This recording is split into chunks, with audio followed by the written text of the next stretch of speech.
Okay, this is a Bodhran. Bodhran is an Irish frame drum. It's the origin story for the Bodhran there were multiple origin stories, but the one that I'm kind of going with is the same type of drum that everybody else uses, just held differently and played differently. I know most people would hold the drum like this, play it like that, play it with a stick, or both, a hand and a stick, and so the Irish thought it would be really fun to put it sideways and hit it like this, or whatever, whichever way you want to do it, top end, this way, knuckles, whatever way you want to do it. There's a lot of I can think of 5 different styles that I know that I can't play. One of which I can. 2, the second one I'm learning, but I don't have the right tipper for it. Anyways, so that's where the Bodhran originated, and it really first came into use, I think, something like 80, 90 years ago, when Ronan O'Snodeg used the Bodhran for the first time in an actual recording, Irish music. And so with that recording came, and he was a really popular composer in Ireland, and I think he ran a radio station and an orchestra and a Cayley band. A Cayley band's like every Irish instrument you can think of stuck together with a piano and a drum set, and they play.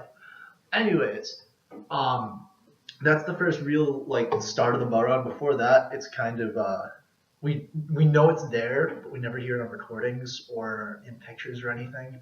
I think the earliest known kind of picture that we can kind of see is something like the 1800s, when some guy had like a tambourine type item and he played on it sideways, and they saw it kind of sort of in the corner of a painting.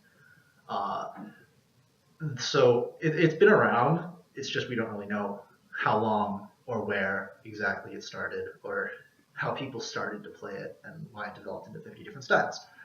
But anyways, that's kind of like the basic history of the Bodhran. And so today, this is actually kind of a popular instrument. It's starting to gain more popularity. A lot of the problem with it is people hate it because of the fact that it's very much, people think it's deafening, and that a lot of the people who play it are kind of taking the cop-out way into Irish music. They see the group type of aspect in a session, and they're like, oh, I don't know how to play, and I don't really want to learn how to play like a fiddle or a flute or a concertina, which is kind of like an accordion. And then they decide, oh, I just want to join in. So they grab one of these, and they're like, oh, it's a drum. Everybody can play a drum. And they just start going, and they don't even know how to play it, so they're probably holding it like this. And they're being really annoying, and they're not playing the right type of tunes. Bodhrans are really only for jigs, reels, Strathspeys, mazurkas, maybe a shotish or two, but nothing like a slow air or even a march would really be a good idea. Marches are okay depending on the tempo. And those people give the Bodhran a really, really bad reputation in sessions. You walk into a session with a Bodhran, you're probably going to get yelled at or kicked out. No matter how good you are, just because they see you in and before you even start playing, they're like, he's probably going to suck. It's like guitarists. Everybody learns the guitar, but only a few people are good at it. And people generally don't like guitarists. I don't know if that's a stereotype, but that's a stereotype that I have. It's the same thing in sessions as well with guitarists. It's like, oh, I don't know how to play anything else. I was learning to play a guitar. And they get kicked out a lot of the time. So where was I? That was kind of like the session dynamic that people don't really like. But the Bodhran is a backup drum. What it does is it's supposed to be in the very background. It's supposed to be soft. It's supposed to be kind of adding the bass, but if not the bass, just a kind of a rhythm to go by. Some of the really, really good Bodhran players can actually follow the harmony or the melody with the drum itself, because as you can see, I have a hand on the inside of the drum, and no matter where I can move it around and take pressure on, off, push in, move my hand around, do a bunch of different things. So if I was to hit the drum like this, in the middle, it's kind of muted. I take my hand off. How's that?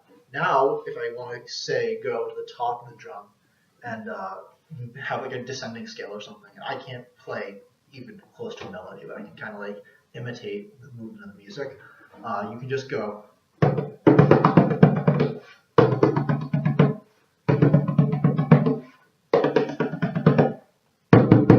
So and then you can go if you can see my other hand. Yeah, it's kind of weird playing like that. Anyways, so the drum is just a backup drum, but there's a lot of things you can do with it. One of the things that I found is that people want the bodhran to stay quiet, and it's a really hard thing to do with a big drum. If I took this one over here, which is the school's drum, and I were to play on it with a tipper, this is a different tipper. Yeah, it's a little bit louder. It's really freaking loud. So one of the things that people do is play softer, and a lot of people don't really recognize that, but it's something that you have to do. So I'm gonna put this down. I got my own. Oh, by the way, that was the school's. This one is mine. I bought this in Ireland. It's made by who is it? Irish Musical Instruments, the Bodhran Man, 137 Baldwell Estate, Dublin. So yeah. Anyways. So that's kind of what people expect of it at sessions. Here's some of the basic mechanics that I can think of. Okay, so this is the bodhran itself. Hooray! Made out of wood, 99.99% of the time. There are some carbon fiber versions, but those kind of sound awful. They don't have the same ring to them. There is sometimes a crossbar, sometimes not. It's actually removable on this one, where I can take it out here. That's a tri-crossbar.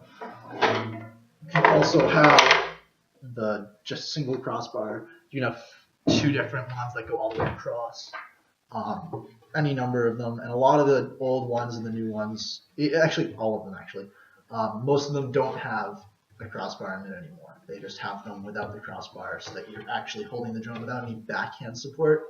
So like pushing against the skin doesn't really work because you have to actually hold it up. And if you push it in, there's nothing stopping it. Like you can't push out and let it ring. It's weird. Anyways, it's hard to describe. I'd have to bring one in and show it to people. So the bodhran head is generally made out of calf skin, or just some type of animal skin. So like calf skin, goat skin, sheep skin, elk skin, anything actually. And so it's just like the same type of skin you put on like any other traditional drum. Yeah, so then with that, there's also synthetic heads, and I think those kind of are awful. A lot of people have the same opinion. A lot of the heads that you really want are nice calfskin heads, and that's actually what I have here. One of the things that people do to actually mute the head, because if you leave it open like the other one that I showed you, where it was ringing a lot, it was very deep, but it had that little vibration at the end. Instead, that was kind of like not muted with electric tape. Electric tape actually will make the skin a little bit thicker, and it'll stop the vibrations a little bit more, so it sounds a little bit more thumpy, as opposed to the like really ringy bass. So one of the things about the bodhran that's really, really important, because you can actually play it with your hand if you really wanted to, and just use your knuckles. I can't do it. I'm really bad at it. Anyways, is the tipper. So the tipper is really important. This is what we play the drum with. So the tipper is like a drumstick for bodhran, and well, there's like millions of different tippers. There's hundreds and thousands of different types of drumsticks, but there's same thing with tippers. There's actually different styles of tippers, same with drumsticks. So there's some for top end, which would be I'd play it like this, and I'd kind of like wheel that between my hands. I'm still learning that, and I don't have the right tipper for it because this is too big and too heavy. That would be top end. This would be carry style. This is a carry style specific tipper. This is what I got when I went to Ireland. There's a lot of these. It's actually not that hard to make it. So just a little groove in the middle for your fingers to stick in, and then it's just wood. So when you're playing carry style, which is the one that I learned, and it's actually the most common style. Top end's actually coming up there. I think it's like the second most common now, and it's almost equal. But carry style would be like almost a straight wrist, or even a little bit bent, but bent could kind of injure you. The tipper is supposed to be held on the hand, so you see like that, like a pencil. So like if I was to write something, I'd take it like that, but then I just drop my hand back. and I stick it there. And so it's kind of like resting. It's not in here, it's there. So you kind of almost have like a 90-degree angle to the back of your hand. I curve it in a little bit more because it makes more sense right now because I'm still a beginner. But yeah, and then one of the things is you can grip it anywhere you really want. Like a lot of people who are better and want more sound is the choke back on the stick as opposed to being in the middle. That makes it gives it a little bit more sound as opposed to halfway up. One of the things that the reason why carry style sticks are held like this as opposed to like that is because there's one rudiment called a roll, and what it is, it's a triplet. It's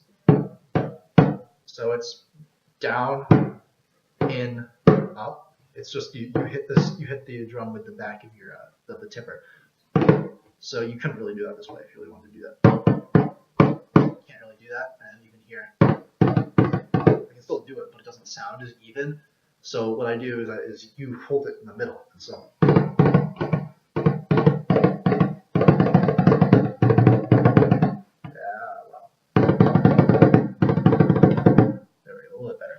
So I'm not warmed up yet. And so that's kind of the basic parts of the Bodhran, and the history and all the expected session stuff. I have to go with dogs in, so I'm done for now. I'm probably going to have a video of me playing it to a soundtrack.